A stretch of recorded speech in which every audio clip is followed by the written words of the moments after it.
नमस्कार श्रोताओं, क्षेत्रीय समाचार एकांश की विशेष प्रस्तुति के साथ मैं पंकज सनवाल खुलबे। श्रोताओं, सूक्ष्म, लघु और मझोले उद्योग देश के विकास में सहायक होते हैं और उनका विशेष योगदान होता है। कोविड-19 के चलते पूरे देश में लॉकडाउन होने से इस क्षेत्र पर भी प्रभाव पड़ा है। इसके चलते सरकार ने सूक्ष्म, लघु और मझोले उद्योगों को कई राहतें दी हैं। लॉकडाउन के कारण प्रभावित ये उद्योग फिर से आगे बढ़ सकें, यही कोशिशें प्रदेश सरकार की भी हैं। प्रदेश सरकार ने सूक्ष्म, लघु और मझोले उद्योगों को कौन-कौन सी राहतें दी हैं और इससे उद्योगों को क्या फायदा हुआ है, इन्हीं सब प्रश्नों के जवाब दिए उद्योगपति राकेश ओबराय ने हमारे संवाददाता राघवेश पांडे से बातचीत में। ओबेरॉय साहब, कोविड-19 को देखते हुए लॉकडाउन किया गया था।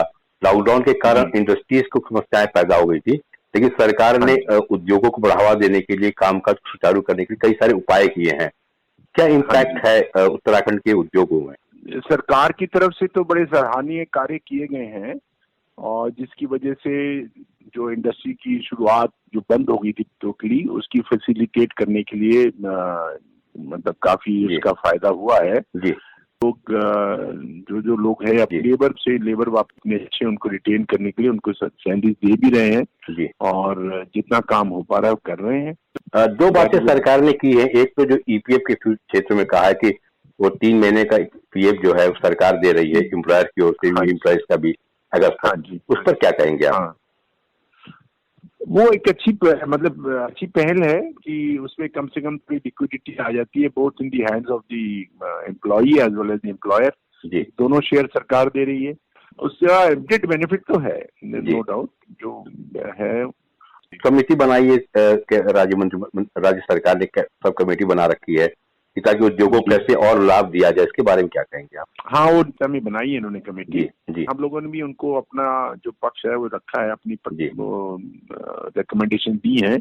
पर अभी कमेटी ज्यादा इन्वॉल्व है, जो हमारे बाहर आए हुए वापस आए हैं लोग पर्वतीय क्षेत्र में, कि वो उनको कैसे वहीं पे रखा जाए, उनको कैसे कुछ काम लगाया जाए। तो भी सरकार उसी में कर रही है। बादल उसको खरीदने के लिए ई मार्केट की बात की है सरकार ने कि आप जो जिम में आप रजिस्ट्रेशन करा ले तो आपकी मार्केटिंग वहीं से हो जाएगी, उस पर क्या कहेंगे? वो तो पहले से फैसिलिटी अवेलेबल है। गवर्नमेंट की जो परचेजेस करती है, एक पोर्टल है गवर्नमेंट का जिसमें ई मार्केटिंग जेम के नाम से जाना जाता है। उस पे जो भी रजिस्टर करेगा तो गवर्नमेंट पे without calling for any tenders वो आपकी अपनी स्पेसिफिकेशन देखेंगे, आपकी प्राइस देख के और अपना ऑर्डर कर सकते हैं।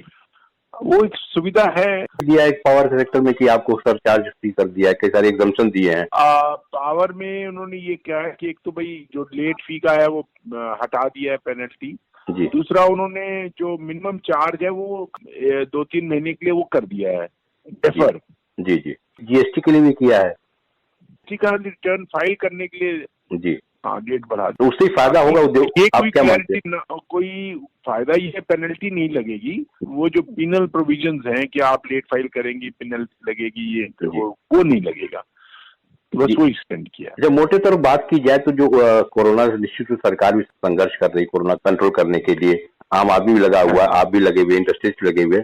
मोटे तौर जो सरकारी घोषणाएं हुई हैं उसका उत्तराखंड में किस तरह से लाभ देखते हो? कितना लाभ मिल जाए, कितना आगे बढ़ेंगे उद्योग यहाँ पे? और उत्तराखंड में हमारे उद्योग एक तो वैसे ही जो पुराने लगे थे पहले जब एक्साइज ड्यूटी माफ थी, कुछ उद्योग आए थे, तो उसके बाद माननीय मुख्यमंत्री जी ने यहाँ पे कुछ प्रयास किया जिसकी वजह से कुछ उद्योग और आए हैं जो पिछले 2 वर्षों में। शायद उनके चलने से हमको कुछ बेनिफिट मिल सकता है। और दूसरा हमारा सबसे बड़ा जो उत्तराखंड में है पर्यटन से जुड़ा हुआ है, चाहे वो रिलीजियस पर्यटन हो या ऐसा हो, तो वो बड़े एडवर्सली इफेक्ट हुआ है, जिसकी वजह से अब लोगों का आना जाना बहुत कम हो गया है। हाँ, लेकिन सरकार ने घोषणाएं की, कल मंत्रिमंडल ने फैसले कि उससे लाभ बहुत मिलेगा। उसमें भी है कि बिजली का मिनिमम चार्ज से माफी हो जाएगी, कुछ ये जो लिकर बार, क्योंकि हर होटल अच्छे होटल के बाद लिकर बार का लाइसेंस और उसका उनका चार्ज बहुत होता है, वो कुछ माफ कर दिया है। एक और मेरा जो सवाल ये है कि जो अपने यहाँ फार्मा सेक्टर में काफी काम हो रहा है, चला कोई हाँ है जी, उधर हरिद्वार में हाँ है, जी, उधमसिंह नगर में, हाँ जी, फार्मा सेक्टर काफी एक्टिव है, बहुत सारा हाँ प्रोडक्शन दे जी, रहा है। उस पे हाँ उसके जी। बारे में क्या कहेंगे आप? कितना लाभ मिल जाएगा इस संकट का उधर फार्मा सेक्टर को? हाँ, ये तो देखिए फार्मा सेक्टर के लिए और टेक्सटाइल सेक्टर के लिए, दो के लिए एक अच्छी अपॉर्चुनिटी आ गई है और कोविड जी, की वजह, कोरोना वायरस की वजह से। जी, और मुझे पूरा विश्वास है कि वो कहीं ना कहीं उसका लाभ ले भी रहे हैं, सब अपनी प्रोडक्शन भी कर रहे हैं। जी, मुझे दो तीन जैसे लोगों से बात हुई तो वो जैसे कोई एक शिफ्ट चलता था, अब दो शिफ्ट भी चला रहे हैं। जी, तो फार्मा सेक्टर को यस लाभ है, वो तो ऑल ओवर दी कंट्री भी है और उत्तराखंड में भी है। जी, और बाकी टेक्सटाइल वाले भी जो इसमें जैसे गारमेंट मैन्युफैक्चरिंग वगैरह, उनको भी बहुत लाभ है। जी, वो पीपी किट्स वगैरह और चीजें जी, बना रहे हैं। जी। तो ये दो सेक्टर ऐसे हैं जिनको थोड़ा सा बेनिफिट हुआ है। लेकिन अंत में मैं ये जानना चाहूंगा, जो केंद्र हाँ सरकार ने जी, और राज्य सरकार ने उद्योगों को प्रोत्साहन देने के लिए, क्योंकि संकट में है, जी। निश्चित रूप से संकट में है, तो उनको प्रोत्साहन देने के लिए कई सारे उपाय किए। उस पर आपकी प्रतिक्रिया क्या होगी? कितना सकारात्मक है, कितना फायदा हो जाएगा? जो सबसे लोवेस्ट लेवल पे आदमी, उसको बेनिफिट मैक्सिमम दिया जी, पहुंच जाए। जी, इंडस्ट्री के लिए उन्होंने एक जो बहुत कर एमएसएमई के लिए मैं यदि जी, कहूँ, जी, तो वो ये है कि भाई उनको सरकार ने एक मतलब बैंक्स को कहा है वो 3 लाख करोड़ तक की फंडिंग का मतलब जी, लोनिंग बैंक का। को वो देंगे गारंटी, मतलब प्रॉपर्टी के उसके लिए ना, जी, जी, सिक्योरिटी को उसके बिना जी, दे सकते हैं। जी, पर लोन तो इंडस्ट्री को ही लेना है एक जी, बार। जी, सरकार ने ये तो करा है कि बैंक अभी अपनी किस्तें नहीं मांगेंगे, जी, 2-3 महीने डेफर कर दें। कोई इंडस्ट्री चाहे नई लगानी हो या चल रही हो, उसको कई रेगुलेशन वगैरह हम्म, वो चीज ऑफ कर दी है। हम्म। और जो yes over the long run तो बेनिफिट करेगा ही। मतलब राहत मिलेगा, लेकिन वक्त लगेगा। हाँ जी, थैंक यू ओबरा साहब ने इतनी सारी जानकारी हाँ दी, बहुत बहुत जी, धन्यवाद। श्रोता, कोरोना के खिलाफ लड़ाई में हमारी समझ पहले से बेहतर हो रही है और हमारी तैयारियां और पक्की हो रही हैं। कोरोना संक्रमण से बचाव के लिए और इसकी रोकथाम के लिए प्रदेश का हर जिला अपनी अपनी कोशिशों में लगातार लगा हुआ है। श्रोताओं, आइए जानते हैं पौड़ी जिले में कोरोना संक्रमण को रोकने और उसके बचाव के लिए क्या-क्या एहतियात प्रशासन द्वारा किए जा रहे हैं। इसके बारे में हमें बता रहे हैं गणेश खुकशाल।